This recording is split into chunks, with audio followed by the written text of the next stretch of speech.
오늘 이제 하나님 말씀 함께 나누도록 하겠습니다.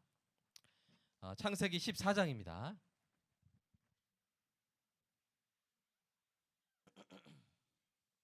창세기 14장입니다. 24절까지 있습니다. 저 여러분이 교독하도록 하겠습니다. 창세기 14장 1절부터 24절 교독하겠습니다.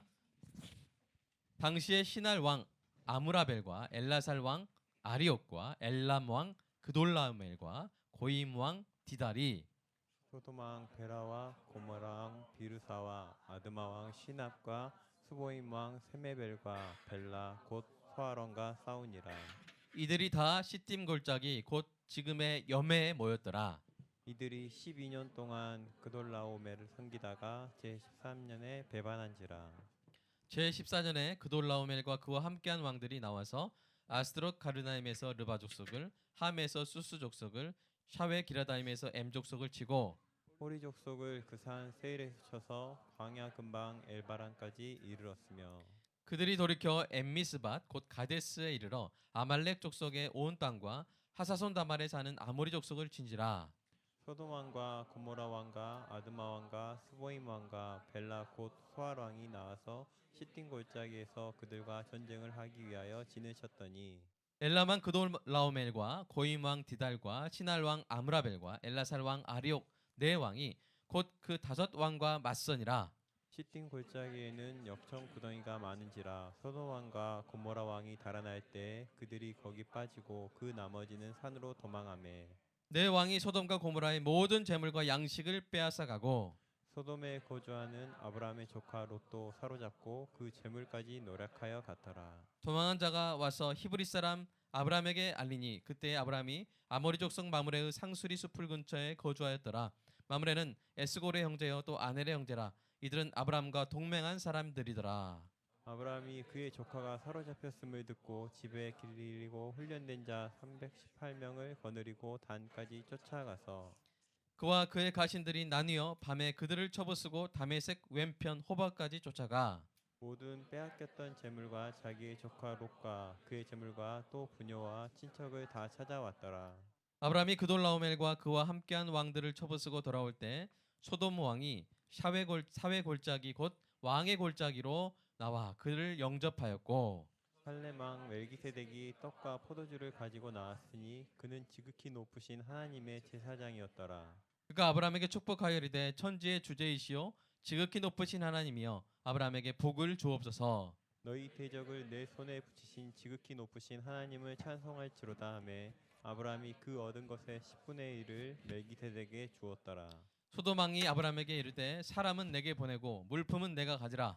아브라함이 소돔 왕에게 이르되 천지의 주제이시오 지극히 높으신 하나님 여호와께서 내 손을 들어 명세하노니 내 말이 내가 아브라함으로 치부하게 하였다 할까 하여 내게 속한 것은 실 한 오락이나 들매끈 한 가닥도 내가 가지지 아니하리라. 오직 젊은이들이 먹은 것과 나와 동행한 아넬과 에스골과 마므레의 분깃을 제할지니 그들이 그 분깃을 가질 것이니라. 아멘. 여러분 키가 엄청나게 큰 도토리 나무가 있었어요. 이 도토리 나무가 이 도토리를 많이 맺었습니다. 어느 날 큰 바람이 불었습니다. 도토리들이 멀리 날아갔어요. 도토리 몇 개가 그 중에 논에 떨어졌습니다. 돼지가 우연히 그 도토리들을 발견하고 이렇게 먹어봤어요. 처음으로 이 도토리를 먹어본 그 돼지는 기가 막힌 그 맛에 흥분해서 막 더 없나 하면서 논을 막 파헤치기 시작했습니다. 도토리가 나왔을까요? 우리 어린이 여러분들 도토리 나왔을까요? 안 나왔을까요? 안 나왔어요. 도토리가 더 이상 나오지 논에서 도토리가 나오나요? 안 나와요. 실망한 돼지가 이 주변을 서성이다가 다람쥐와 마주쳤습니다. 이 다람쥐가 들고 있는 도토리가 보였어요. 돼지는 다람쥐에게 도토리를 어디서 얻었니? 라고 물었습니다.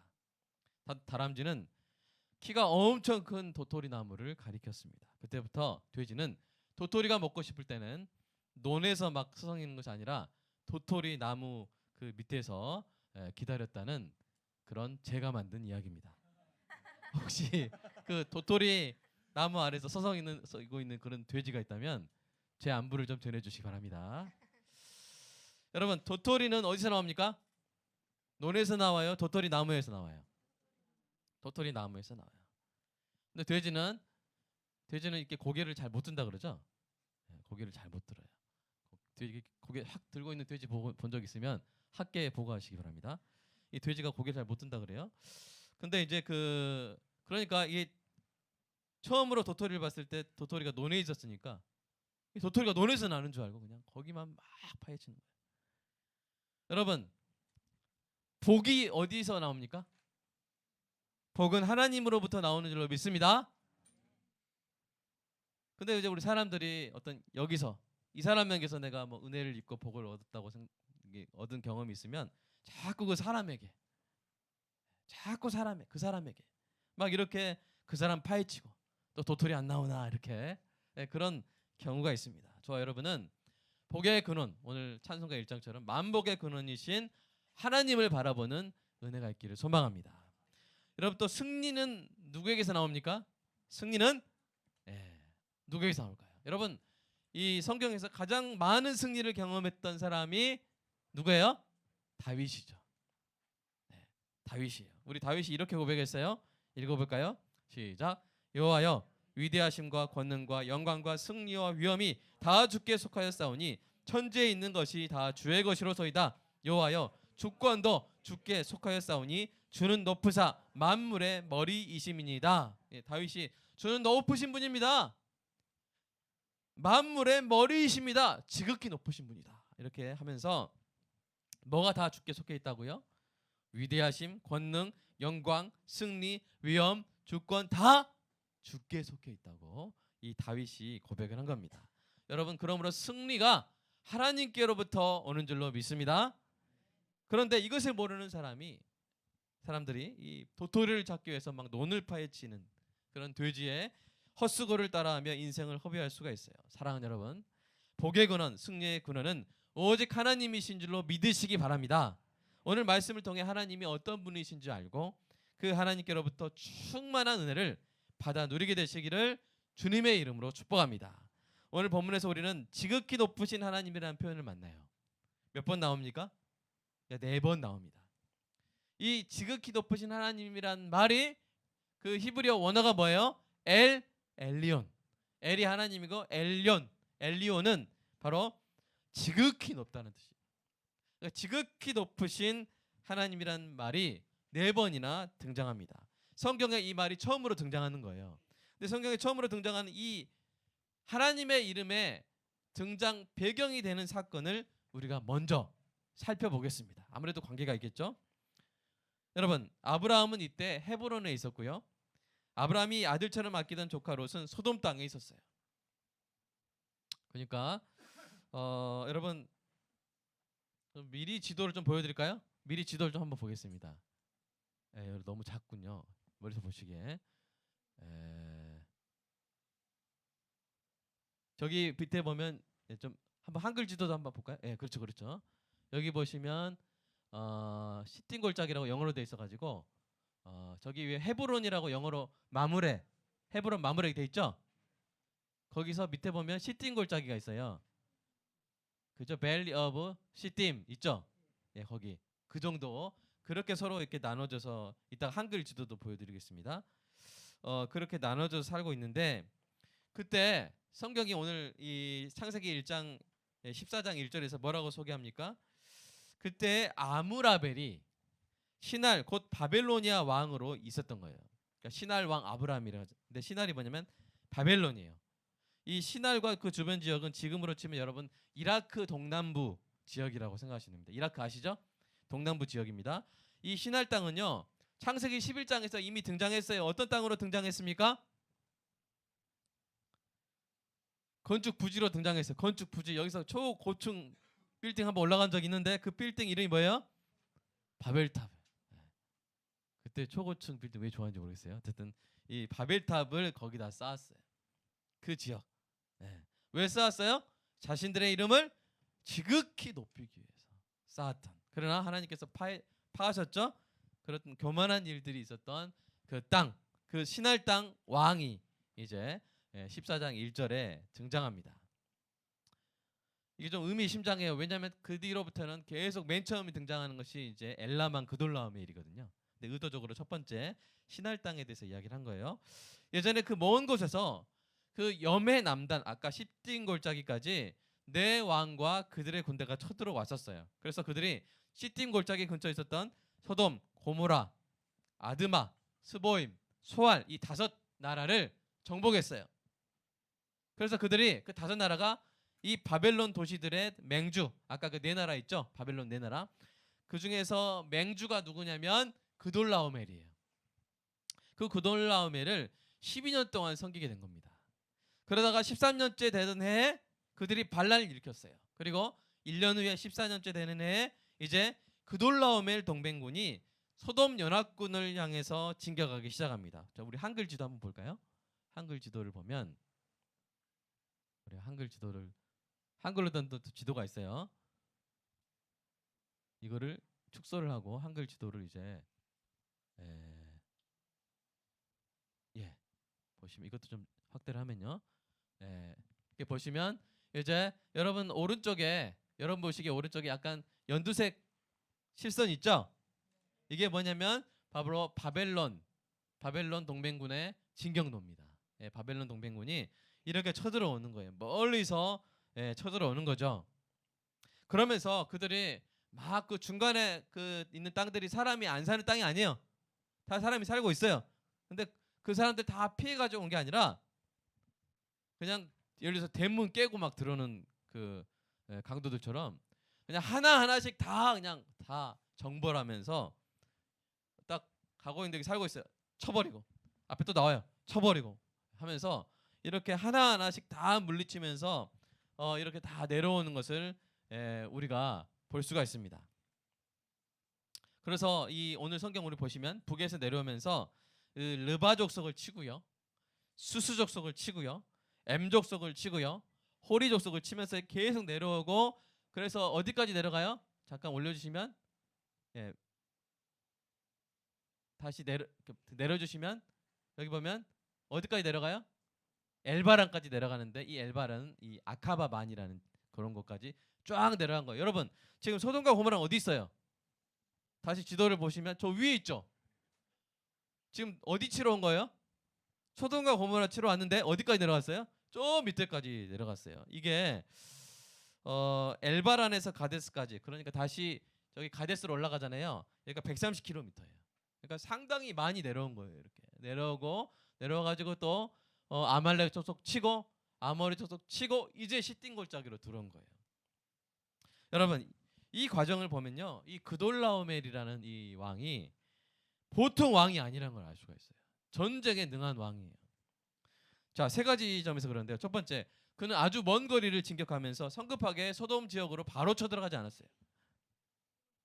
만약에 그가 이 여기저기 피해가지고 소돔으로 바로 들어갔다면 어떤 일이 일어나겠습니까? 보급로나 테러가 끊기겠죠. 그죠? 그래서 그는 그런 위험을 완전히 없애는 방식으로 그냥 다 깨고 자신감이 있는 거예요. 다 치고 멀리 그 밑에까지 다 둘레까지 다 치고 그리고 마지막에 이 소돔 땅을 공략을 한 겁니다. 둘째로 이러한 식의 포위 선멸식의 진격은 여러분 그 소리가 들어올 그 막 카톡이 있다고 생각해 보세요. 야, 그돌라오멜이 르바를 쳤대. 그다음에 또 밑에 그래? 수수도 쳤다는데? 그 밑에 야 호리도 다 망했대 하면서 그렇게 막 소식이 들려오면 소돔 연합군의 그 군사들 마음이 어떨까요? 쫄겠죠? 야 죽었다 우리 온다 이제 맞을 거라고 생각 딱 했는데 또 어디까지 가요? 엘바란까지 다 가가지고 거기까지 다 치고 막 주변 다 자기가 아는 강력한 족속은 다 쳐버린 거예요. 네. 그러니까 막상 이제 시딤 골짜기까지 딱 오니까 싸움이 돼요 안 돼요? 쫄 대로 쫄아 있는 병사들하고 싸움이 돼요 안 돼요? 그냥 헐 하니까 막 도망간 거예요. 도망가다 역청 구덩이에 빡 빠져가지고 역청이 뭐예요? 그러니까 쉽게 말하면 여러분 그 시멘트 덜 말랐을 때 아직 덜 말랐을 때 그 발로 밟으면 어떻게 돼요? 푹 들어가죠? 그런 것처럼 막 덜 마른 시멘트에 막 빠져가지고 다 막 죽임을 당하고 그렇게 해서 일방적인 그런 약탈전이 되었던 것입니다. 세 번째로 이렇게 철저하게 정벌한 이유가 또 있어요. 뭐냐면 여러분 바벨론에서 그 먼 바벨론에서 지금 여기까지 그러니까 한 뭐 300km 이상이에요. 아주 먼 거리를 이렇게 정벌한 이유가 뭘까요? 여러분 이 소돔 지역에는 뭐가 나요? 소자로 시작하는 건데 금은 금인데 먹는 금 소금 대단하시네요. 이 소금이 나는 거예요. 그래서 근데 당시에 이 소금이 너무 귀했어요. 그 셀러리란 말도 이제 소금에서 나온 말이잖아요. 그래서 이 소금을 임금으로 지불하길 정도로 소금이 귀했단 말이에요. 그런데 이 소돔에서 뭐가 난다고요? 염해도 무슨 뜻이에요? 소금의 해잖아요. 소금이 나기 때문에 쉽게 말하면 거기가 그냥 광산이에요. 금광산, 소금 광산이. 그래서 거기를 친 거예요. 그럼 쳤으면 이제 뭘 원하겠어요? 이제 계속 소금을 캐서 보내라는 거잖아요. 보내라, 조공을 보내라 하는 건데 보내려고 해도 중간에 그돌라오멜이 이렇게 다른 족속들을 치지 않았으면 그게 제대로 그돌라오멜까지 가겠어요, 안 가겠어요? 가다가 누가 산적이 하다가 나중에 아이고 저희는 보냈는데 못 버텼다면서요. 이렇게 할 수 있잖아요. 근데 그렇게 되지 않도록 다 조공로를 다 확보한 거예요. 이토록 전쟁에 능한 그돌라오멜. 그러면 그돌라오멜 하니까 여러분 어때요? 느낌이 약한 느낌이에요, 강한 느낌이에요. 네, 이렇게 그돌라오멜 하면서 이렇게 막 다 치고 이런 엄청난 이 그돌라오멜 왕의 모습을 우리가 볼 수가 있습니다. 근데 그돌라오멜 동맹군이 아브라함의 조카, 아브라함이 아들처럼 여겼던 조카 롯을 사로잡아간 거예요. 이때 도망한 사람 하나가 아브라함에게 와서 그 사실을 알려줍니다. 자, 그럼 보십시오. 여러분, 아브라함과 그돌라오멜 한번 비교해 보세요. 네, 3번, 4번. 아브라함과 그돌라오멜 비교해 보세요. 여러분, 아브라함은 아모리 사람 마므레의 큰 나무들 가까이에 장막을 치고 있었어요. 쉽게 말하면 뭐냐면 월세에 살고 있는 거예요. 지금 월세. 당시 이제 광야에서는 살만한 곳이 어디냐면 너무 뜨겁잖아요. 그러니까 어디 밑에 사람들이 살겠어요? 나무 밑에 사는 거예요. 그러니까 이 마므레의 숲을 아래, 그 나무 아래 살았던 것은, 마므레가 뭐냐면 사람 이름이에요. 삼형제예요. 마므레, 에스골, 아넬이 삼형제인데 그 마므레 집에 살았다는 거예요. 마므레의 땅에 살았다는 거예요. 그리고 이 마므레와 에스골과 아넬은 아모리 족속인데 그들과 동맹 관계를 맺었습니다. 아브라함 결국 뭐예요? 나그네였어요. 물론 그 땅 사람들과 좋은 관계를 맺었죠. 그 다음에 또 아브라함은 용감한 사람입니까? 여러분이 창세기 12장부터 14장에 이르기까지 아브라함이 용감한 모습 별로 나오지 않고 오히려 어떤 모습이 나옵니까? 창세기 12장을 보면 아브라함은 아포남이었어요. 아포남이 뭔가요? 아내를 포기한 남자였어요. 그래가지고 이 이집트 사람들이 두려워가지고 아내 보고 야 너 내 누이다. 나를 오빠라고 해주세요. 그래야 제가 살 거예요. 막 이랬던 남자예요. 네. 나중에 또 한 번 그랬던 남자예요. 또 그런 남자예요. 그러니까 이 아포남, 아내를 포기한 남자, 용감합니까? 세상에서 제일 겁쟁이가 자기 아내를 못 지키는 남자. 네, 겁쟁이 아닙니까? 더구나 롯이 사로잡아간 그 상대는 그돌라오멜. 아브라함은 아포남. 그돌라오멜. 아포남. 이렇게 하면서 서로 너무 비교되는 거예요. 이 그돌라오멜은 팔레스타인 동쪽과 남쪽을 완전히 제압했고 그들의 명성은 엄청났고 군대도 규모가 컸을 거예요. 게다가 그돌라오멜은 아까 말씀드렸듯이 전략의 천재잖아요. 여러분, 이 싸움이 되겠습니까? 싸움이 되겠어요, 안 되겠어요? 근데 놀랍게도 아브라함은 그 집에서 키운 318만 명이 아니라 318명. 318명. 318명의 종들을 이끌고 마므레와 삼형제와 함께 그돌라오멜 동맹군을 추격합니다. 자, 이 아브람 부대가 그러니까 총 몇 명이겠어요? 322명의 이 아브람 부대가 18명인데 거기에 아브라함 더하고 마므레 삼형제 더하니까 4 더하니까 322명이죠. 가가지고 단에까지 올라가요. 단이 어디냐? 단이 이제 그 보여주세요. 한글 지도 보시면 단해까지 딱 올라가요. 위로 올려주세요. 위에 올려보면 단해까지 딱 올라가요. 그러니까 가나안 땅의 남단까지 쫙 달려가요. 저기까지 쫙 달려가요. 그래서 그돌라올 동맹군을 쳐부숴 버렸어요. 여러분 이게 참 미스테리입니다. 성경은 아브라함이 어떻게 해서 이 전투를 이길 수 있었는지 자세하게 묘사하지 않아요. 다만 뭐라고 표현합니까? 그가 이 318명을 나눠 가지고 밤을 틈타 기습을 했다. 이런 표현만 있어요.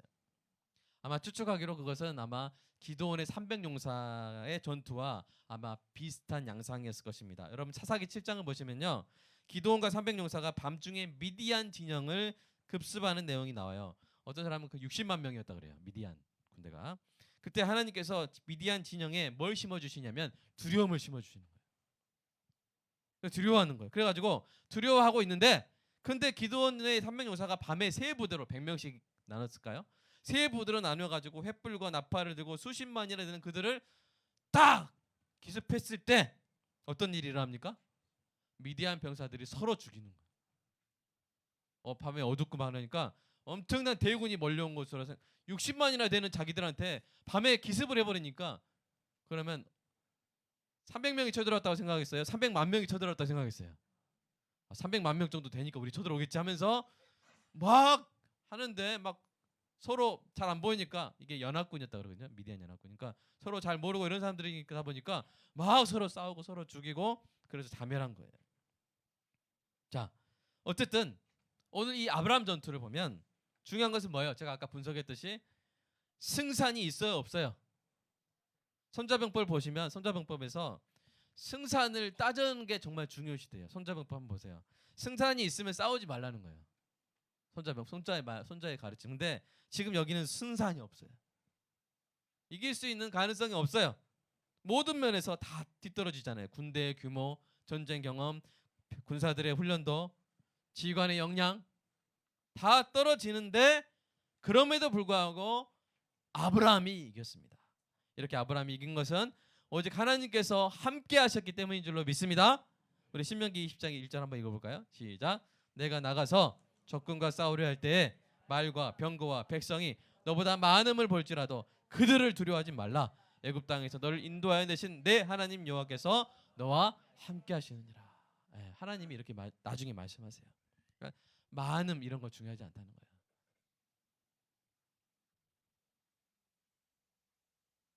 사랑하는 여러분, 그래서 아브라함의 고백이 나중에 또 이렇게 나오는데 창세기 15장 2절에 보면 다메섹 엘리에셀이란 이름이 나와요. 이 다메섹은 뭐겠습니까? 아까 우리 그돌라오멜 동맹군을 이긴 곳. 그리고 엘리에셀은 뜻이 뭐냐면 하나님이 나의 도움이시라는 뜻이에요. 그러니까 다메섹에서 나를 도우셨단 말이에요. 그러니까 이 종의 이름에 그런 이름을 붙이면서 승리를 기념한 거예요. 그래서 이 아브라함이 단에서 놀라운 승리를 거둔 후에도 다메섹 왼편 호바까지 쫓아가서 그돌라오멜 동맹군이 약탈했던 모든 재물과 조카롯과 부녀와 친척까지 다 찾아왔습니다. 여러분 얼마나 놀라운 승리입니까? 이처럼 위대한 승리를 거둔 후에 이제 아브라함이 개선을 합니다. 그때 어떤 두 명의 왕이 와요. 왕의 골짜기까지 영접을 하는데요. 한 명의 왕은 살렘 왕이고 멜기세덱입니다. 어떤 분 세덱이라 그래서 여자인 줄 아는데 아닙니다. 멜기세덱이라는 그런 이름이에요. 이 멜기세덱이 아브라함 개성군을 떡과 포도주로 위로했습니다. 근데 이 멜기세덱에 대한 소개가 뭐냐면 지극히 높으신 하나님의 제사장이에요. 멜기세덱이 지극히 높으신 하나님의 제사장이에요. 바로 이 구절에서 엘 엘리온, 지극히 높으신 하나님 뭐라고요? 네 글자로 엘 엘리온 하나님이 처음으로 소개된 거예요. 이 엘 엘리온 하나님의 제사장인 멜기세덱이 아브라함을 축복하고 하나님을 찬양했습니다. 자, 한번 같이 읽어볼까요? 시작. 천지의 주제시여. 시작. 천지의 주제이시여 지극히 높으신 하나님이여 아브라함에게 복을 주옵소서. 너희 대적을 내 손에 붙이신 지극히 높으신 하나님을 찬송할지로다. 여러분 첫 번째 문장을 보시면 하나님께 아브라함의 복을 비는 내용이에요. 그다음에 두 번째 문장을 보세요. 뭡니까? 지금 이 개선식의 주인공은 진정한 주인공은 아브라함이 아니라 아브라함에게 승리를 주신 하나님이라는 사실을 선포하고 있는 거예요. 멜기세덱이 이 말을 하지 않았다면 그냥 그 보는 사람들이 다 누가 개선식의 개선 장군이라고 생각했어요? 아브라함이죠. 그러나 멜기세덱이 이렇게 하나님을 찬양함으로 말미암아 너희 대적을 내 손에 붙이신, 그렇죠? 그돌라메를 아브라함에게 붙이신 하나님. 그러니까 승리가 누구에게서 온 거예요? 하나님에게서 오셨다는 사실을 상기시켜 준 겁니다. 여러분 이때 아브라함의 마음이 어땠을까요? 이제 이때 아브라함의 마음에 대해서 여러 가지로 우리가 좀 상상해 볼 수 있어요. 그 상상에 대해서는 이게 누가 옳고 틀리다 하기가 좀 힘들어요. 근데 저는 이런 마음이 들더라고요. 저는 감동했을 것 같아요. 아브라함이 감동했을 것 같아요. 내가 개선 장군인데 뭐 하나님이라고 이게 아니라 제가 볼 땐 감동했을 것 같아요. 왜냐하면 여러분 아브라함이 고향 땅을 떠나 가나안 땅에 거하는 동안 지금 자신과 신앙이 같은 사람을 만난 적이 있습니까? 없습니까? 없어요. 아브라함은 늘 외롭게 하나님의 이름을 불렀어요. 그러니까 여기서 구약에서 이 창세기에서는 예배가 뭐냐면 하나님의 이름을 부르는 거예요. 늘 외롭게. 그러니까 여러분 저라서 이런 생각을 하는지 모르겠어요. 이 아브라함이 개천교회 목사라면 뭐야? 2년 동안 몇 년 동안 자기 가족만 데리고 계속 예배를 드리고. 근데 여러분 얼마나 외롭겠습니까? 근데 갑자기 나타난 사람이 뭐예요? 아브라함의 하나님을 알고 있다는 거예요. 게다가 그 사람이 하나님께 예배 드리는 제사장이라는 거예요. 심지어 그 하나님의 이름까지 알려주는 거예요. 여러분 얼마나 반가웠을까요? 엘리온, 지극히 높으신 하나님, 그 하나님께서 아브라함과 함께 하셨음을, 아브라함의 대적을 아브라함 손에 붙이신 것을 인정해 주는 거예요. 이 얼마나 감격스러운 장면입니까? 여러분이 아브라함이라 해도 감동되겠죠? 야, 나만 하나님 알고 있었던 게 아니구나. 여러분 이 놀라운 은혜로 말미암아 멜기세덱의 축복과 찬송으로 인해 거룩한 감정이 충만해진 아브라함이 이제 뭘 하냐면 11조를 하는 거예요. 근데 이 11조가 기쁨의 11조예요. 자신의 신앙을 고백하는 11조예요. 11조가 성경에 처음으로 등장하는 장면인데요. 사랑하는 저와 여러분의 11조도 엘리온, 지극히 높으신 하나님께 드리는 기쁨의 신앙 고백이 되기를 주님의 이름으로 축복합니다. 자, 7번. 이제 여러분 전투가 끝난 것 같은데 사실은 중요한 전투가 지금 시작되고 있어요. 오히려 아브라함과 멜기세덱이 이 전투의 승리는 오직 지극히 높으신 하나님께서 주신 것임을 고백했어요. 승리의 영광을 하나님께 돌렸습니다. 기뻐했습니다. 그런데 소돔 왕이 뜻밖의 말을 하는 거예요. 이 소돔 왕은 패전국의 왕임에도 불구하고 거만한 모습이 느껴지는 그런 말을 합니다. 사람은 내게 보내고 물품은 네가 가져라, 이렇게 말하는 거예요. 여러분 당시에 전쟁 관습법상에 전리품은 누구 거예요? 승리자의 것이에요. 원래 누구 거예요? 원래 이미 아브라함 거예요. 이미 아브라함 거예요. 원래 그 사람도 다 아브라함 거예요. 그 잡힌 사람도 다 아브라함 거예요. 그런데 이 소돔 왕 베라가 아브라함을 마치 이번 전투를 위해 고용한 용병처럼 대하는 거예요. 이때 아브라함이 베라를 그냥 무시할 수도 있었어요. 베라에게 면박을 줄 수도 있었어요. 베라의 노림수에 넘어갈 수도 있었어요. 여러분 사실 베라의 말은 아주 교묘한 말이에요. 승리의 영광을 가로채고자 하는 노림수예요. 여러분 베라의 말대로 하면 어떻게 됩니까? 아브라함이 베라의 용병으로 전투를 수행한 것이 돼버려요. 그러면 그 전과가 자연스럽게 누구의 전과가 돼요? 제가 누구 사람 시켜서 어떤 전투에 승리했으면 그 전과가 누구께 돼요? 죄께 돼버리는 거예요. 그런 것처럼 이 베라가 그런 노림수를 가지고 말한 거예요. 그러니까 원래 그 물품 누구 거예요? 원래 아브라함 거예요. 그러니까 원래 아브라함 것 가지고 생색도 내고 영광도 가로채는 정치 18단 같은 그런 노림수였던 것입니다. 게다가 뭐예요? 아브라함이 받은 복도 자신의 관대함 때문이었다고 나중에 말할 수 있게 돼요. 아브라함이 그렇게 말하던가? 하나님이 복을 주셨다고? 거참 섭섭하군. 사실 아브라함이 성공한 것은 다 내가 용병으로 써준 덕인데 말이야. 이렇게 나중에 어디 가서 막 술집에서 막 이런 말 할까 봐. 할 수 있는 그런 아주 노림수였죠. 무엇보다 멜기세덱과 아브라함이 하나님께 올려드린 영광까지 이 소돔 왕이 가로채게 되는 거예요. 어떻게 되겠어요? 만약 아브라함이 베라의 말처럼 했다면 어떻게 됩니까? 베라가 이제 자기 나라 소돔으로 돌아가 가지고 이제 뭐라고 선전하겠어요? 여러분, 참 슬펐죠? 제가 아브라함이라는 용병단을 제가 고용해 가지고 여러분 이렇게 다 구해왔습니다 하면서 영광을 누구한테 돌리겠어요? 자기가 다 영광을 차지하게 되는 것이죠. 무섭죠? 이렇게까지 막 이런 건지 모르셨죠? 네. 여러분 순진하신 거예요. 자, 그런데 이 아브라함은 이런 노림수에 넘어가지 않았어요. 그리고 베라에게 위험 있게 말합니다. 한번 여러분 아브라함처럼 위험 있게 한번 읽어볼까요? 22절, 24절, 23절 시작. 천지의 주제이시여 지극히 높으신 하나님 여호와께 내가 손을 들어 맹세하오니 내 말이 내가 아브라함으로 치부하게 하였다 할까하여 내게 속한 것은 실 한 오락이나 들매끈 한 가닥도 내가 가지지 아니하리라. 실 한 오락이, 들매끈, 신발끈 하나도 내가 가지지 않았다. 치부가 뭐냐면 부를 쌓는 걸 말해요. 그러니까 베라 네가 나를 치부하게 내 부를 쌓아줬다는 그런 말을 할까 하여 내가 하나도 안 갖겠다라고 이 아브라함이 그렇게 선포를 한 겁니다. 여러분, 여기서 천지의 주제란 말은 뭐냐면 천지를 지으신 천지의 주인이란 말이에요. 아브라함은 천지의 주제요 지극히 높으신 엘 엘리온 하나님만이 승리와 복의 근원이심을 선포한 겁니다. 하나도 갖지 않겠다. 왜요?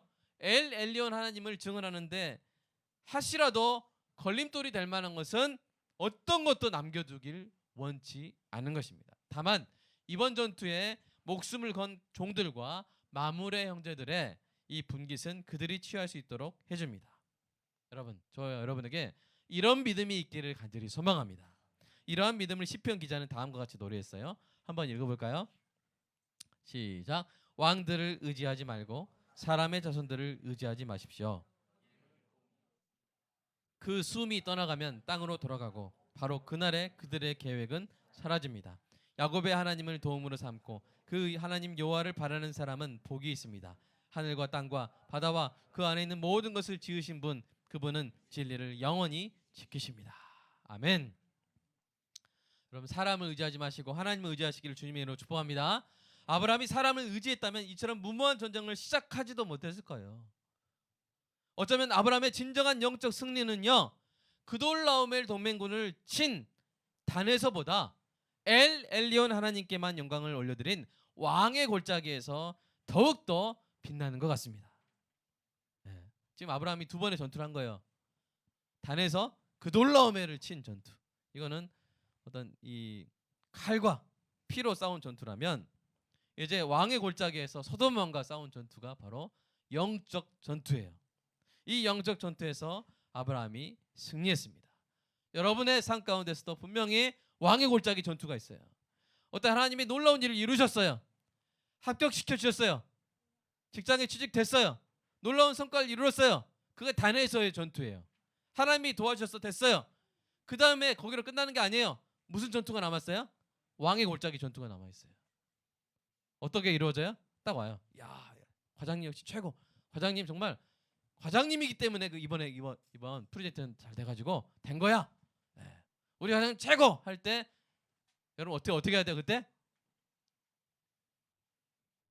맞아 이렇게 하면 돼요 안 돼요? 그게 아니라 뭐예요? 하나님께 영광을 돌리시기를 주님의 이름으로 축복합니다. 그게 왕의 골짜기 전투예요. 여기서 져버리면 안 돼요. 왕의 골짜기 전투까지 승리하시기를 주님의 이름으로 축복합니다.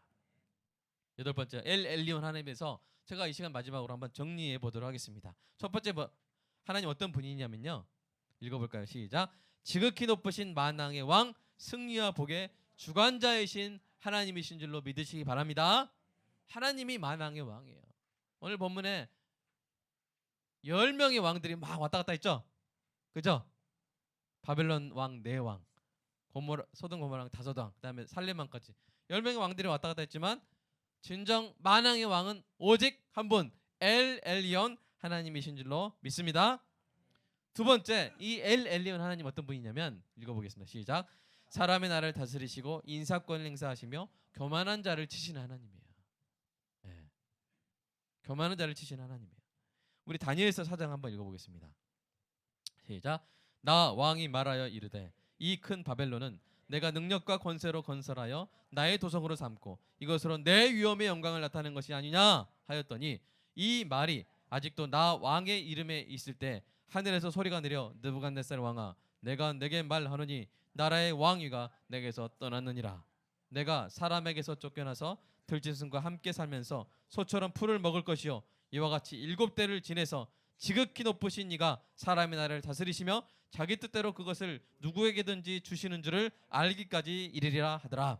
바로 그때 이 일이 나 느부갓네살에게 응함으로 내가 사람에게 쫓겨나서 소처럼 풀을 먹으며 몸이 하늘 이슬에 젖고 머리털이 독수리털과 같이 자랐고 손톱이 새발톱 같이 되었더라. 이게 무슨 사건이냐면 바벨론 제국에 그러니까 지금으로 치면 미국 같은 엄청난 그 제국에 왕이 있었는데 그 왕의 이름이 느부갓네살이에요. 이 느부갓네살이 교만해가지고 우리 30절 다시 한번 보여주세요. 30절 이렇게 말합니다. 나 왕이 말합니다. 내가 나의 내 위엄과 영광 이렇게 뭐요? 겸손해요? 교만해요? 교만하게 막 하는 거예요. 사실 이전에 경고가 있었지만 그것까지 설명하면 너무 길어지니까 여기서 말하는 거예요. 자 이렇게 교만할 때 하나님이 어떻게 하세요? 이 왕을 치시는 거예요. 그래가지고 이런 정신병을 주시는데 이 정신병은 뭐냐? 자기가 소인주하는 정신병이에요. 그래서 이 정신병이 걸려가지고 소처럼 풀을 먹어요. 네. 자기가 짐승인 줄 알고 7년을 보내. 그런 왕에게 왕위를 맡겨두겠습니까? 네. 맡겨둘 수가 없으니까 대신 누가 섭정을 하고 7년 동안 그렇게 있다가 다시 7년 만에 이제 느부갓네살 왕이 제정신에 돌아오는 거예요. 그래가지고 나중에 이 느부갓네살 왕이 오늘 여러분 읽은 본문에 나오지 않았지만 하나님을 막 선포하는데 어떤 분이라고요? 지극히 높으신 하나님을 이 느부갓네살 왕이 선포해요. 그 사건의 배경이 되는 것이 바로 오늘 여러분이 읽은 이 부분이죠. 그래서 지극히 높으신 이 하나님이 스스로 말씀하시는 거예요. 사람이 나를 다스리시며 자기 뜻대로 그것을 누구에든지 주시는 분, 이것이 바로 엘 엘리온 하나님이신 줄 믿으시기 바랍니다. 그런데 그 하나님은 지극히 높으신 하나님은 교만한 자를 싫어하세요. 교만한 자를 싫어하세요. 그래서 이 느부갓네살 왕도 이렇게 치셨어요. 그리고 이 신약에서도 그런 사건이 똑같이 일어납니다. 우리 사도행전 12장 한번 읽어볼까요? 시작. 헤롯이 나를 택하여 왕복을 입고 단상에 앉아 백성에게 연설하니 백성들이 크게 부르되 이것은 신의 소리요 사람의 소리가 아니라 하거늘 헤롯이 영광을 하나님께로 돌리지 아니하므로 주의 사자가 곧 치니 벌레가 먹혀 죽으니라. 벌레에게 먹혀 죽으니라. 여러분 보통 우리가 죽어서 벌레에 먹히죠? 우리 시신이 그죠? 그게 낫습니다. 벌레 먹혀 죽는 건 너무 괴로워요. 막 벌레가 속에 들어와가지고 막 여기저기 내장을 막 뜯어 먹으면서 막 이렇게 죽어간 거예요. 얼마나 고통스럽겠어요. 근데 왜 그렇게 죽었어요? 네? 하나님의 영광을 가로챘어요. 하나님께 영광을 돌려야 되는데 그래 내가 신이다. 내가 갓 헤롯이다. 막 이렇게 하면서 자기 영광을 자기가 취했어요. 자기가 하나님의 영광을 도둑질했어요. 그래서 하나님이 딱 치신 거예요. 여러분 이 엘 엘리온 하나님이 이런 분이라는 사실을 좀 경외감을 가지고 하나님을 대하는 저와 여러분 되기를 간절히 소망합니다. 그런데 세 번째 놀라운 것은 뭐냐면요. 이렇게 지극히 높으신 분인데 계속 거기만 계신 분이 아니에요. 자기 백성을 구원하기 위해서 낮아지셨어요. 낮아지시되 지극히 낮아지셨어요. 자기 아들 예수 그리스도를 보내셔서 피조물인 사람처럼 되게 하시고 심지어 가장 저주스러운 십자가 죽음에까지 낮아지게 하셨어요. 예수님이 하나님이시잖아요. 낮아지신 지극히 높으신 분이 낮아지신 거예요. 우리 빌립보서 2장 8절 한번 읽어보겠습니다. 시작. 사람의 모양으로 나타나사 자기를 낮추시고 죽기까지 복종하셨으니 그 십자가에 죽으심이라. 여러분 그럴 때 감동이 되지 않아요? 정말 높은 분이 와가지고 딱 내려와가지고 나의 고충을 들어주고 나를 딱 도와준다고 생각해보세요. 그래서 우리 대통령이 딱 와가지고 여러분 힘든 일 딱 들어주고 딱 안아주고 딱 도와주고 그러다면 참 감동이 되겠죠. 그런데 우리 지극히 높으신 하나님께서 지극히 낮은 이 땅에 오셔가지고 우리의 죄값까지 다 뒤집어 쓰고 우리를 구원하신 거예요. 우리를 구원하시기 위해서 지극히 낮아지신 거예요.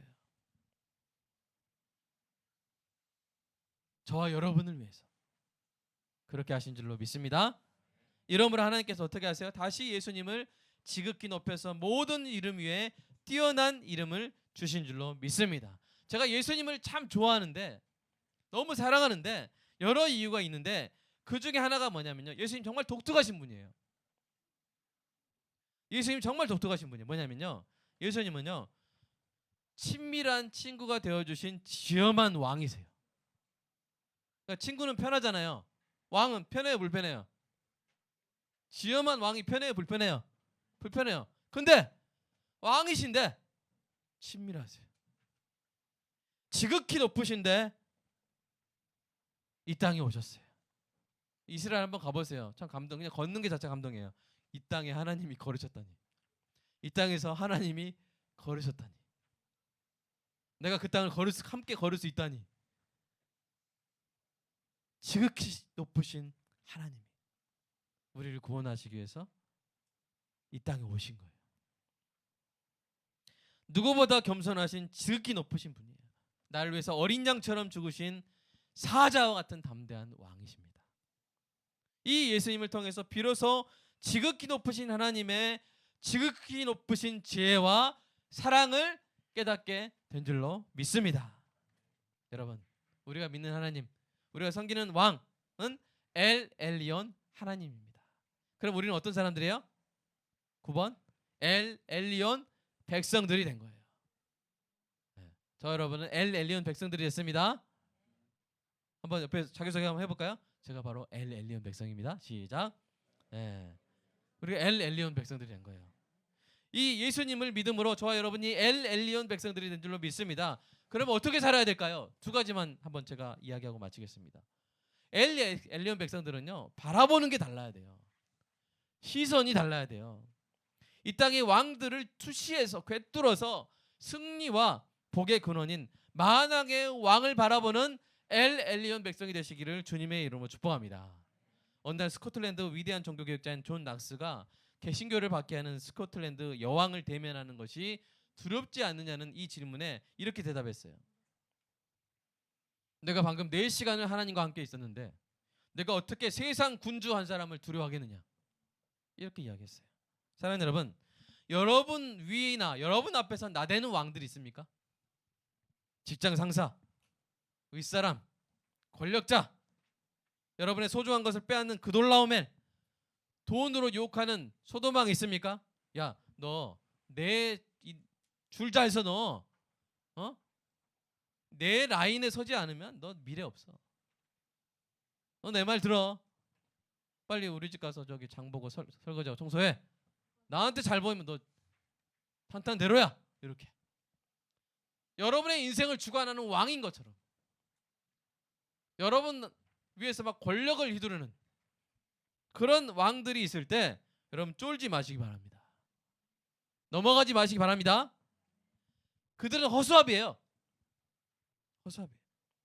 그들이 하나님을 못 보게 가로막는 것이 아니라 그들을 투시해서 하나님을 볼 수 있게 되기를 주님의 이름으로 축복합니다. 물론 그들이 하나님의 은혜의 통로가 돼요. 그런 분 참 귀한 분들이 있어요. 그러나 그분들에게 잘해야 되고 그분들을 참 존경을 표하고 감사해야 되지만 그분들이 하나님이고 그분들이 복의 근원인 것처럼 떠받들면 돼야 안 돼요. 논에서 도토리가 나요, 안 나요? 그냥 논에 떨어져 있을 뿐이에요. 도토리 어디서 나요? 도토리 나무에서 나는 것처럼 승리와 복의 근원은 오직 엘 엘리온 하나님이신 줄로 믿습니다. 우리 직장생활하는 청년들 특별히 이 말씀을 기억하세요. 겁먹지 마세요. 그럼 직장 상사들이 막 위협하고 이럴 때 겁먹지 마세요. 하나님이 함께 하세요. 아멘. 복의 근원은 하나님이세요. 아멘. 겁먹지 마세요. 이렇게 하면 돼요, 안 돼요? 아니요. 복의 근원은 하나님이세요. 겁먹지 마세요. 물론 그분한테 잘하세요. 깍듯하게 하세요. 예의를 지키세요. 그러나 그분을 하나님 삼지 마세요. 그분이 한마디 했다고 막 밤새 잠 못 자고 그러지 마세요. 그분은 그분이고 여러분의 미래를 위한 결정은 하나님이 하시는 줄로 믿습니다. 아멘. 그러니까 하나님 앞에서 사세요. 하나님 예쁨 받게 사세요. 그러면 그 사람은 하나님의 도구가 돼서 여러분에게 잘해줄 수밖에 없어요. 이 엘리온 백성의 자존감이, 패기가 여러분에게 있기를, 우리 자녀들에게 있기를 주님의 이름으로 축복합니다. 아멘. 자, 두 번째, 엘리온 백성은 이런 자세를 취해야 돼요. 뭐요? 예수님처럼 낮아져야 돼요. 겸손해야 돼요. 여러분, 지극히 높으신 하나님이 성경에 자주 나와요. 교만한 자는 치시고 겸손한 자에게는 은혜를 베푸십니다. 여러분, 사탄이 어쩌다가 이렇게 타락했어요? 사탄은 원래 천사였잖아요. 어쩌다가 이렇게 타락했어요? 하나님과 겨루다 지극히 높으신 이와 비길이라 하다가 이렇게 타락해서 사탄이 된 거예요. 사울 왕도 교만해져 가지고 폐위가 됐잖아요. 그죠? 마음이 높으면 아무래도 내려다보는 일이 많아져요. 내려다보면 자신보다 못한 사람들을 더 많이 보게 되고 하나님은 덜 보게 돼요. 마음이 딱 높으면 야, 저 사람 저거 뭐야? 저 사람 저거 뭐야? 마치 그 성전에서 세리를 막 깔봤던 바리새인처럼 딱 내려다보게 돼요. 그래서 성전에 갔는데 하나님은 한 번도 안 봐요. 자기보다 못한 사람들 막 보면서 저것들과 같지 않으면 감사하나이다. 이렇게 하다가 내려와요. 근데 세리는 어떻게 했습니까? 하나님을 올려다봤잖아요. 그러니까 하나님, 죄인인 저를 긍휼히 여겨주십시오. 그렇게 기도하고 예수님은 누가 더 의롭다 그랬어요? 세리가 더 의롭다고 했던 것을 여러분 기억하시기 바랍니다. 여러분 마음을, 여러분 아파트는 고층에 사셔도 돼요. 네, 아파트는 마음대로 사시고 마음은 낮게 사시기를, 낮추고 사시기를 주님의 이름으로 축복합니다. 우리가 마음이 낮아야 돼요. 지극히 높으신 하나님 보면서 더욱더 겸손해져야 돼요. 엘리온 하나님을 바라보며 겸손한 마음을 지키시기를 축복합니다. 여러분 엘리온 백성의 영광은요 높아지는 게 아니에요. 엘리온 백성의 최고의 영예는 뭐냐? 예수님과 함께하는 거예요. 아멘. 예수님과 함께하는 게 엘리온 백성의 최고의 영예인 줄 믿고 고백하시기를 축복합니다. 예수님처럼 순종하고 예수님과 함께 동역하여 자기를 낮추시고 하나님께 영광을 돌리신 예수님처럼 항상 모든 영광을 엘리온 하나님께 돌리는 저와 여러분이 되기는 은혜가 있기를 간절히 소망합니다. 이 시간 잠깐 3분이라도 잠깐 좀 기도했으면 좋겠습니다. 두 가지 놓고 기도했으면 좋겠습니다. 하나님, 이 땅의 왕들, 그돌라오멜, 소돔왕, 그들에게 마음을 빼앗기고 그들에게 쫄고 그들에게 넘어가지 말게 하시고 엘리온 백성으로서의 담대한 자존감을 지킬 수 있게 해달라고. 이제 오늘 예배 마치고 오늘 주일 안식 끝나고 월요일부터 당장 맞이할 사람들, 당장 마주칠 사람들, 우리의 목숨줄을 쥐고 흔드는 것 같은 그런 사람들 앞에서 결코 비굴하지 않게 해달라고. 여전히 엘리온 하나님만 바라보고 하나님께 인정받는 삶을 살게 해달라고 이 시간 기도하고요.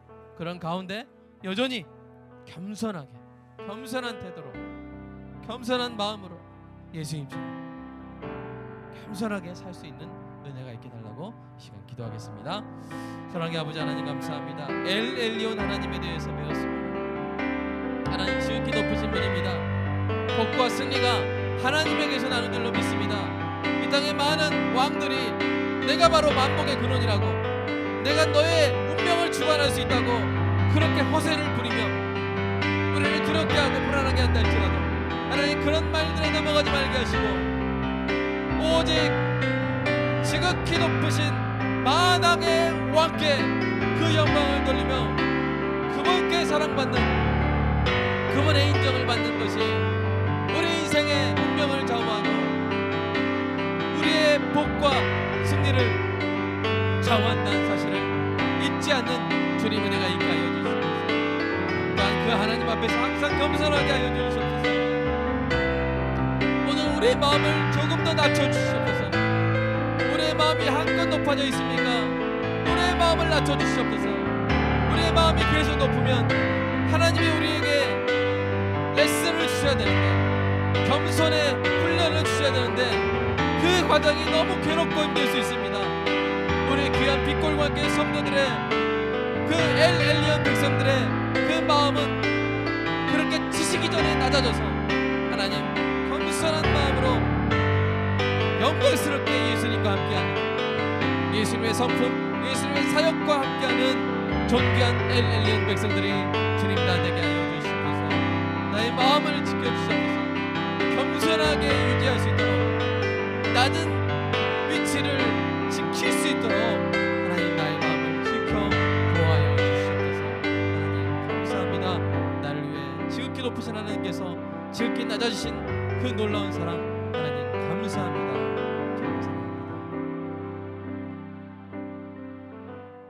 사랑의 아버지 하나님 감사합니다. 지극히 높으신 하나님께 오직 만복의 승리의 그 근원이신 하나님께, 오직 그 하나님께만 영광을 돌리는 은혜가 있게 하여 주시고, 그 하나님 앞에서 항상 낮은 마음, 겸손한 마음 지키는, 유지하는 은혜가 있게 하여 주시옵소서. 모든 것이 하나님께 하심을 고백하는 마음으로 기쁨으로 11조를 드리고 헌금을 드렸습니다. 하나님 받아주시고 영광 받으시고 이 물질로 인하여 하나님의 나라가 이 땅 가운데 가장 아름답게 확장되는 역사가 있게 하여 주시옵소서. 그리고 귀한 성도의 가정에 하나님께서 채워주시는, 하나님으로부터 오는 복이 충만하게 채워져 그 모습으로 주변 사람들이 하나님께 영광 돌리는 은혜가 있게 하여 주시옵소서. 예수님의 이름으로 기도합니다. 아멘.